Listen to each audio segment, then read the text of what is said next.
Hello, എല്ലാവർക്കും നമസ്കാരം. എല്ലാവർക്കും സുഖമാണെന്ന് വിചാരിക്കുന്നു. ന്യൂസിലൻഡിൽ താമസിക്കുന്ന എല്ലാവർക്കും തന്നെ, പ്രത്യേകിച്ച് ജോലി ചെയ്യുന്നവർക്ക് എന്താണ് കിവി സേവർ എന്നും അതെങ്ങനെയാണ് അതിൽ ജോയിൻ ചെയ്യേണ്ടതെന്നും എന്നതിനെപ്പറ്റി ഒരു ധാരണ ഉണ്ടാകും. പക്ഷേ അത് ഏതൊക്കെ സാഹചര്യത്തിലാണ് നമുക്കത് വിഡ്രോ ചെയ്യാൻ സാധിക്കുക എന്നതിനെപ്പറ്റി കുറച്ച് പേർക്കെങ്കിലും ഡൗട്ട് ഉണ്ടാകും. അപ്പോൾ ആ ഡൗട്ട് ക്ലിയർ ചെയ്യാൻ വേണ്ടിയാണ് ഞാൻ ഈ വീഡിയോ ആയിട്ട് വന്നിരിക്കുന്നത്. അപ്പോൾ നിങ്ങൾ ഈ വീഡിയോ മുഴുവനായിട്ട് കാണാൻ ശ്രമിക്കുക. ന്യൂസിലാൻഡ് ഗവൺമെൻറ് 2007 ജൂലൈയിൽ അവതരിപ്പിച്ച ഒരു പദ്ധതിയാണ് കിവി സേവർ. ഇതിൻ്റെ മെയിൻ ഉദ്ദേശം എന്ന് പറയുന്നത്, നമ്മുടെ റിട്ടയർമെൻറ്റ് ലൈഫ് ഫിനാൻഷ്യലി സ്റ്റേബിൾ ആക്കാൻ വേണ്ടി, അത് ഫിനാൻഷ്യലി ഇഷ്യൂ ഒന്നും ഇല്ലാതെ മുന്നോട്ട് കൊണ്ടുപോകാൻ, ആരും ഡിപ്പെൻഡ് ചെയ്യാതെ മുന്നോട്ട് കൊണ്ടുപോകാൻ വേണ്ടി ആണ് അങ്ങനെ അവർ അവതരിപ്പിച്ച ഒരു പദ്ധതിയാണത്. അപ്പോൾ 65 വയസ്സ് കഴിഞ്ഞ ഏതൊരാൾക്കും ഈ എമൗണ്ട്, അതായത് നമ്മുടെ കോൺട്രിബ്യൂഷൻ, നമ്മുടെ എംപ്ലോയറുടെ കോൺട്രിബ്യൂഷൻ, നമ്മുടെ ഗവൺമെൻറ്റിൻ്റെ കോൺട്രിബ്യൂഷൻ, ഈ വരുന്ന ഒരു മൊത്തം എമൗണ്ട് നമുക്ക് മൊത്തമായോ അല്ലെങ്കിൽ ഗഡുക്കളായോ, മന്ത്ലി ആണെങ്കിൽ മന്ത്ലി നമുക്ക് ചൂസ് ചെയ്യാതെ മന്ത്ലി ഒരു നിശ്ചിത എമൗണ്ട് നമ്മുടെ അക്കൗണ്ടിലേക്ക് വരുന്ന രീതിയിലോ, അല്ലെങ്കിൽ 2-3 തവണയായിട്ടോ, അല്ലെങ്കിൽ ഒരു ഒറ്റ തവണയായിട്ടോ നമുക്ക് ആ എമൗണ്ട് വിഡ്രോ ചെയ്യാൻ സാധിക്കും.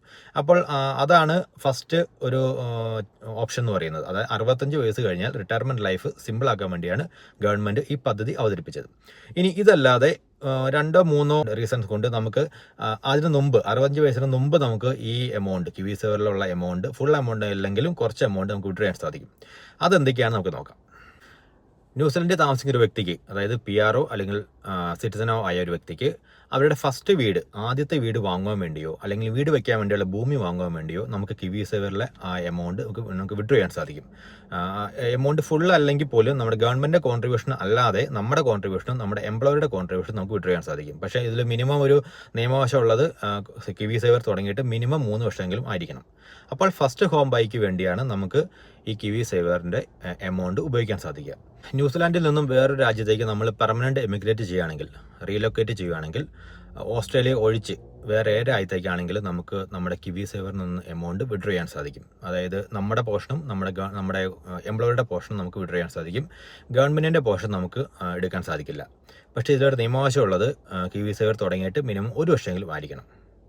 അപ്പോൾ അതാണ്. അപ്പോൾ ആദ്യത്തെ first home buy, second permanent emigration.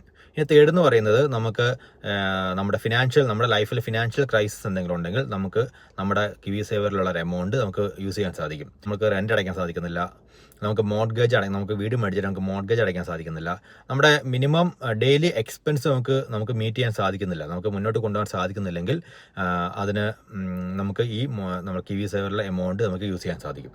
ഇനി അടുത്തൊരു ഓപ്ഷൻ എന്ന് പറയുന്നത്, നമുക്ക് സീരിയസ് ആയിട്ടുള്ള എന്തെങ്കിലും ഇഷ്യൂസ്, നമുക്ക് ഹെൽത്ത് ഇഷ്യൂസ് എന്തെങ്കിലും, നമുക്ക് ഓപ്പറേഷനോ അങ്ങനെ എന്തെങ്കിലുമൊക്കെ സീരിയസ് ആയിട്ടുള്ള എന്തെങ്കിലും ഇഷ്യൂസ് ഒക്കെ ഉണ്ടെങ്കിൽ നമുക്ക് ഈ എമൗണ്ടിൻ്റെ, അതായത് കിവി സേവറിൻ്റെ ഒരു ചെറിയൊരു ഭാഗം നമുക്ക് വിഡ്രോ ചെയ്തിട്ട് അതിനുവേണ്ടി യൂസ് ചെയ്യാൻ സാധിക്കും.